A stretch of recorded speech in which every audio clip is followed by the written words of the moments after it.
When Elon Musk visited the orphanage, it was supposed to be a regular charity meeting.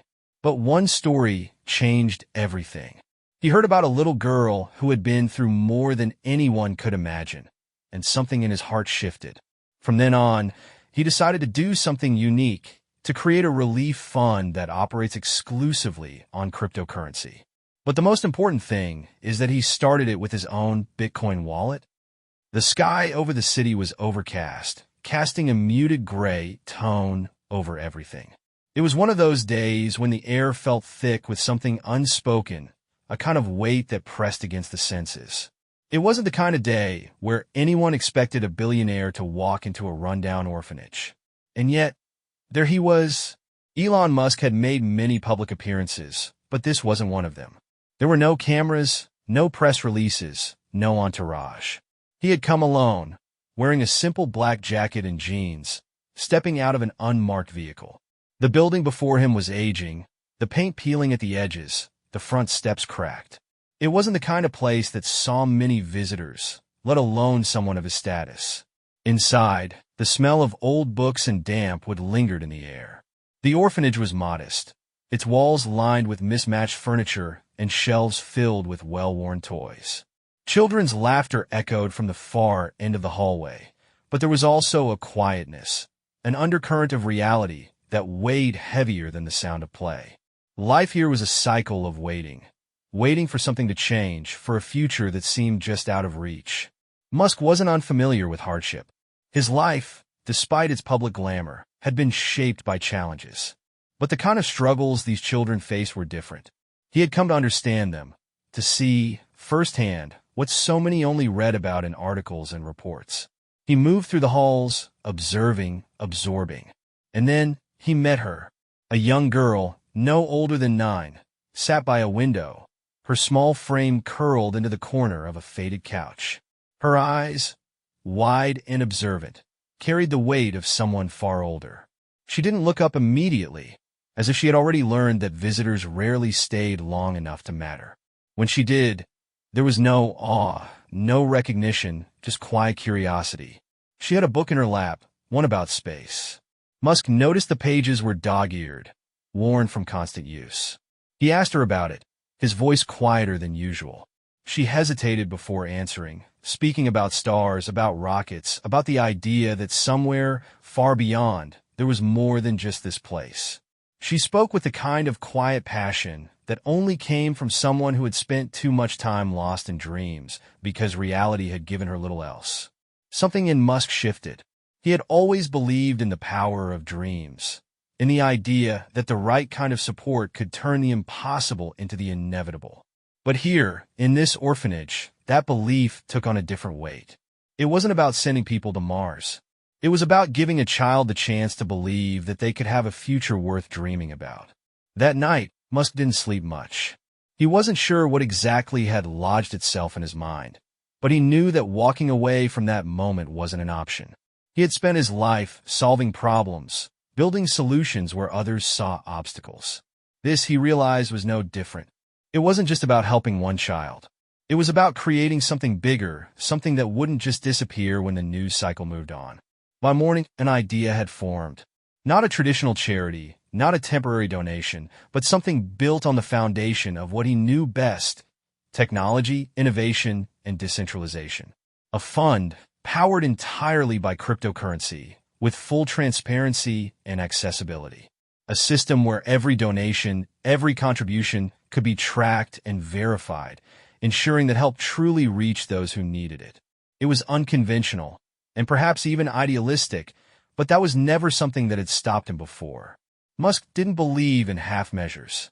When he committed to something, he did so completely. And so, before the day had ended, he made the first deposit: Bitcoin, a tangible, undeniable stake in the future of children like the girl he had met. The news spread quickly. Some called it revolutionary. Others called it impractical. Critics questioned the volatility of crypto, the risks, the uncertainties. But Musk was prepared for all of it. This wasn't about market speculation, and he made that clear. This was about creating a direct line between those who wanted to help and those who needed it, removing bureaucracy, inefficiency, and corruption from the equation. And he made sure to repeat again and again, asterisk, asterisk, this was not financial advice, asterisk, asterisk. It wasn't about profit, about investments, about trends. It was about using what already existed in a way that could change lives. For him, that was the only thing that mattered. The fund gained traction. Tech entrepreneurs, crypto advocates, and everyday people joined in, contributing Bitcoin, Ethereum, and other digital currencies. The decentralized nature of the fund meant that every transaction was visible, every movement accounted for. There were no hidden fees, no intermediaries taking a cut, just pure direct assistance. And amidst it all, Musk returned to the orphanage, weeks later, without announcement.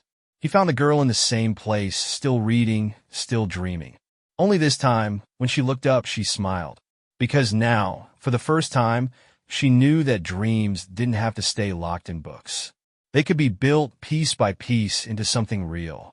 And Musk, watching her, knew he had done something that would last far longer than any rocket he had ever launched. The momentum of the initiative grew faster than anyone had expected. What had started as a simple act of generosity was now turning into something much larger, something that could redefine the way charitable giving worked. But Musk wasn't one to sit back and let things unfold passively. He wanted to ensure that this fund truly made a difference, beyond headlines and temporary hype. His approach was pragmatic. He wasn't interested in running a traditional charity. He believed in efficiency, in cutting through red tape, in ensuring that every contribution reached its intended destination. That's why the fund operated solely through cryptocurrency. It was transparent, trackable, and free from the bureaucratic delays that often plague conventional aid organizations. However, this wasn't about promoting digital assets or encouraging speculation. Musk was clear that this was not financial advice and that the goal was strictly humanitarian. As the fund expanded, new challenges emerged. Not everyone understood how to access crypto, let alone use it for charitable purposes. Many orphanages and shelters lacked the infrastructure to receive or utilize digital donations. Musk, however, saw this as an opportunity rather than a limitation. He assembled a team of experts, blockchain developers, financial analysts, and legal advisors, to develop a user-friendly system that would allow institutions to convert cryptocurrency into tangible resources without unnecessary intermediaries. To achieve this, he partnered with companies that specialized in blockchain solutions for humanitarian aid. The idea was simple: make it as easy as possible for orphanages and other nonprofits to receive support. The system would automatically distribute funds based on need, verified through independent audits and AI-driven tracking. No hidden fees, no delays, just direct assistance where it was needed most. Still, skepticism remained. Media outlets ran stories questioning whether cryptocurrency was a stable means of supporting vulnerable communities. Critics argued that its volatility made it unreliable. Musk countered these concerns head-on. He emphasized that the goal wasn't to hold on to the assets, but to use them as a real-time vehicle for immediate aid. Donations didn't sit in a fund for months while organizations waited for processing. They were converted and deployed almost instantly. Meanwhile, the girl who had unknowingly inspired all of this remained unaware of just how far her conversation with Musk had rippled into the world. The orphanage she lived in was one of the first to receive direct funding through the new system. Within weeks, there were visible changes: better food, improved educational resources, medical assistance for those who needed it. Musk returned to the orphanage again, unannounced. This time he saw something different. The weight that had once sat so heavily in the air had begun to lift. The staff no longer had to worry about stretching limited budgets just to keep the doors open. The children had access to better opportunities. And yet, when Musk looked at the girl, he realized that this wasn't just about survival. It was about potential. She was still reading, still engrossed in books about space.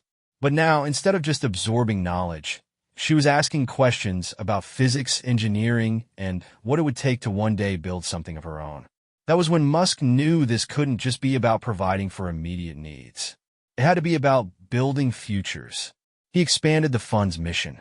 Instead of just covering essential aid, it would now create scholarship programs for children in orphanages and shelters.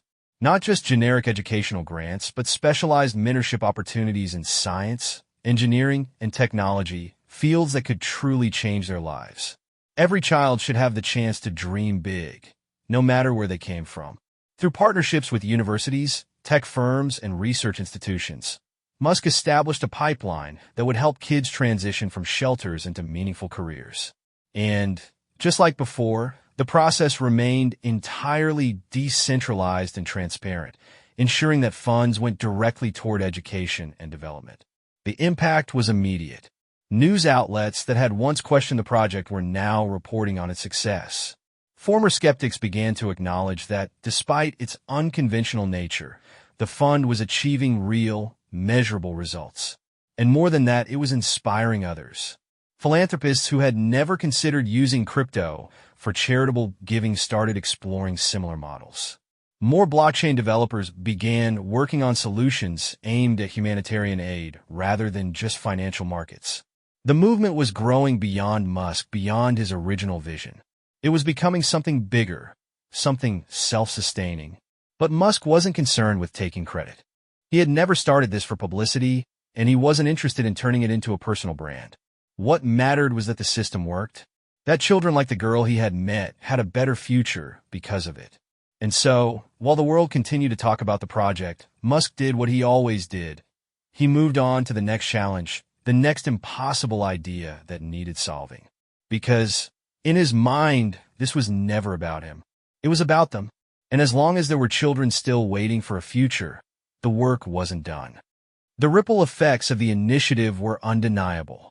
What had begun as a deeply personal moment inside an orphanage had transformed into something far greater, something neither Musk nor the world had fully anticipated. The fund, initially seen as an experimental project, had turned into a self-sustaining movement, proving that transparency in technology could revolutionize charitable giving. But while the world debated its implications, Musk remained focused on the real impact, the children whose futures were now being rewritten. The girl who had unknowingly sparked it all was now thriving. The once faded books in her hands had been replaced with new ones. Her curiosity no longer limited to reading about space, but actively learning about the physics behind it. The orphanage was no longer merely a shelter. It had become a place of possibility, a stepping stone rather than an endpoint. Still, Musk knew that sustainability wasn't just about funding. It was about infrastructure, education, and long-term change. Throwing money at a problem never guaranteed a solution. What mattered was ensuring that these resources were used effectively. That was why the next phase of the initiative had to focus on empowerment. Musk had long believed in decentralized systems, self-sufficient, scalable models that didn't rely on outdated hierarchies. That same philosophy would now be applied to the orphanages and educational institutions benefiting from the fund. Instead of just receiving aid, they would be given the tools to generate sustainable resources of their own. He worked with his team to set up solar-powered learning centers within orphanages, giving children access to technology, coding classes, and online education. These weren't just classrooms. They were hubs where kids could learn real-world skills that would prepare them for careers beyond the shelter walls. Rather than relying solely on donations, Musk proposed an innovative approach. Orphanages could run small-scale digital enterprises, creating self-sustaining ecosystems. He funded the development of programs where older children could learn skills like programming, robotics, and digital art, industries that didn't require traditional infrastructure but could provide real income opportunities. The idea was radical. Instead of seeing these children as recipients of charity, they were being positioned as the next generation of innovators. And once again, Musk ensured that every transaction, every dollar spent, was trackable, eliminating the inefficiencies that plagued traditional charitable models. Of course, not everyone was on board. There were skeptics at every turn. Government officials who questioned whether digital funding could be effectively regulated, organizations who viewed Musk's approach as too unorthodox, critics who doubted whether technology was the answer to deep-rooted social issues. Musk, however, had always thrived in environments where others hesitated. Instead of engaging in debates, he simply let the results speak for themselves. Within months, several orphanages that had implemented the self-sustaining education and skill-building programs reported tangible success. Graduates from these orphanages were finding remote jobs in fields like software development, digital marketing, and NFT art. Some former orphans had started small businesses, using the skills they had acquired to create independent sources of income. More children were applying for scholarships and internships in STEM fields, breaking the cycle of poverty. As success stories emerged, skepticism began to wane. The project was proving something fundamental. Given the right opportunities, these children weren't just surviving, they were thriving. Musk returned to the orphanage one final time, not for press, not for recognition, but simply to witness the impact firsthand. As he walked through the now renovated halls, he saw the transformation with his own eyes. The same walls that had once been lined with old furniture and fading books now housed interactive learning centers, technology labs, and classrooms filled with children eager to learn. The girl was there as always, but something was different. She was no longer just reading about the stars. She was calculating trajectories, solving equations that even some university students would struggle with. She had found her passion, and now she had the tools to pursue it. She looked up at Musk, eyes filled not with uncertainty, but with determination. "Will you go to Mars?" she asked him. Musk smiled. "Maybe," he replied. "But the real question is, will you?" It wasn't just a dream anymore. For the first time in her life, she saw the possibility of something greater than the walls she had once been confined to. And that was what this had always been about. Not charity, not headlines, not wealth. It was about opening doors that had long been shut. About proving that opportunity should never be a privilege. It should be a right. Musk left that day knowing that the initiative had outgrown him. It was no longer his project. It belonged to the world. The decentralized nature of the fund meant that it would continue long after he had stepped away, fueled by the people who believed in its mission. Tech companies began adopting similar models. Other billionaires took notice, not just donating, but rethinking how they contributed. Governments started exploring blockchain for transparency in welfare programs. What had started as a single spark had ignited something far greater, a movement towards sustainable, technology-driven philanthropy. And through it all, Musk maintained one guiding principle. This was never about money. It was about the future. Asterisk, asterisk. Because in the end, the greatest investment wasn't in markets, technology, or even space exploration. It was in people. And now, thanks to a single meeting in a forgotten orphanage, that investment was paying off in ways the world had never imagined. The impact of the initiative continued to unfold in ways even Musk hadn't foreseen. The fund had sparked a shift not only in the way orphanages operated, but also in how global charities viewed technological innovation. Yet Musk wasn't interested in accolades. For him, true success wasn't measured in numbers or praise. It was in the lives that had been changed. As the program expanded, more orphanages were integrated into the self-sustaining model. Some of the children who had once been in dire circumstances were now thriving in ways no one had anticipated. The learning centers had become hubs of opportunity, attracting attention from educators, tech professionals, and philanthropists eager to contribute to a growing movement. But with expansion came new challenges. Despite its success, the initiative faced scrutiny from regulatory bodies questioning the use of blockchain-based donations. Traditional institutions, many of which had functioned for decades with outdated models, were skeptical. The idea that money could be donated, tracked, and deployed without centralized oversight was disruptive, and not everyone embraced change. Musk, however, had no patience for bureaucracy. Instead of engaging in drawn-out discussions, he demonstrated results. He brought in third-party auditors to verify the integrity of the system, ensuring that every donation was accounted for and reached the intended recipients. The transparency of the blockchain left little room for doubt. More importantly, the impact on children's lives was undeniable. One of the most striking cases was a young boy named Luis. He had grown up in one of the most underfunded shelters in South America, with little access to proper education or health care. When the fund reached his orphanage, everything changed. He received access to technology, mentorship, and learning resources that had once been unimaginable. Luis had a particular fascination with artificial intelligence. With access to online courses and support from mentors, he quickly mastered complex concepts. Within 2 years, he developed an AI-based language learning tool designed to help children in similar situations. His project caught the attention of industry leaders, and soon, Luis found himself presenting his work at international conferences. The same child who once had no hope for the future was now shaping it. The movement had grown beyond Musk's direct involvement. Companies, individuals, and organizations began to replicate the model, integrating blockchain into their philanthropic efforts.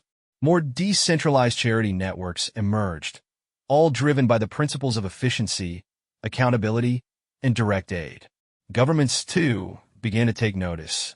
Some explored how blockchain transparency could be used for social welfare programs, reducing corruption and inefficiencies. Others resisted, reluctant to embrace a system that minimized centralized control.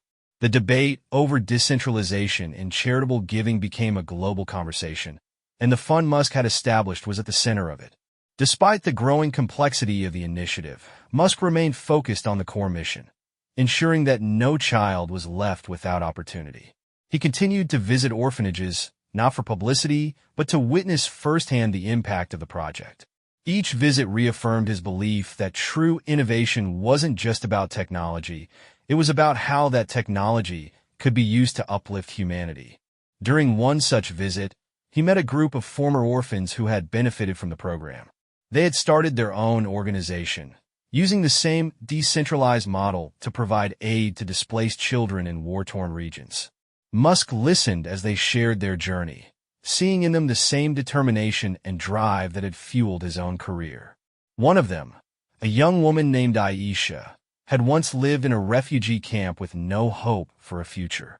Now, thanks to the education and support she had received, she was leading initiatives to bring technology-driven education to children in crisis zones. Musk watched as she spoke to the next generation, encouraging them to embrace their potential. It was in that moment he realized something profound. The initiative had outgrown him.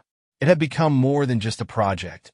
It was a movement fueled by those who had once been the recipients of aid, but were now its champions. As he left that day, Musk didn't make any grand statements or announcements. He simply observed, knowing that the greatest legacy was not what he had built, but what others were now carrying forward. The future was no longer in his hands alone. It belonged to those who had once been forgotten, and who now had the power to shape the world in ways no one had imagined.